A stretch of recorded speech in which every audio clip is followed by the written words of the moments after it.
This channel does not promote any violent, harmful, or illegal activities. All content provided by this channel is meant for an educational purpose only. Shift শেষ, অতিরিক্ত কাজ করব কেন? তাই মাঝপথেই train থামিয়ে নেমে পড়লেন লোকো পাইলট। এবার ট্রেন চালাবে কে? মাঝ রাস্তাতেই ঘন্টার পর ঘন্টা দাঁড়িয়ে থাকলো ট্রেন। এদিকে ওই ট্র্যাক দিয়ে তো অন্য ট্রেনও যাবে। আগে ট্রেন দাঁড়িয়ে থাকায় পরপর ট্রেনগুলি অপেক্ষা করতে থাকলো, কখন ট্র্যাক ফাঁকা হয় তার অপেক্ষায়। ঘটনাটি ঘটেছে গুজরাটের সুরাটে। সেখানে একটি মালগাড়ির চালক মাঝপথেই ট্রেন থামিয়ে দিয়ে চলে যান। তার যুক্তি, আমার তো শিফট শেষ হয়ে গিয়েছে।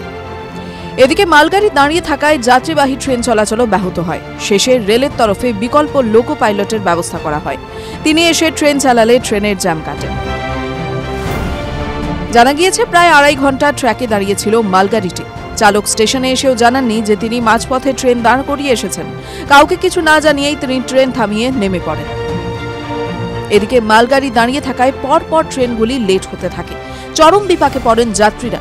রেলওয়ের কর্মকর্তারা জানিয়েছেন, বিষয়টি খতিয়ে দেখা হচ্ছে। ট্রেন চলাচলে শিফট পরিবর্তনের সময় সঠিক ব্যবস্থাপনা না হলে যাত্রীদের ব্যাপক সমস্যায় পড়তে হতে পারে। টিভি9 বাংলা ডিজিটাল।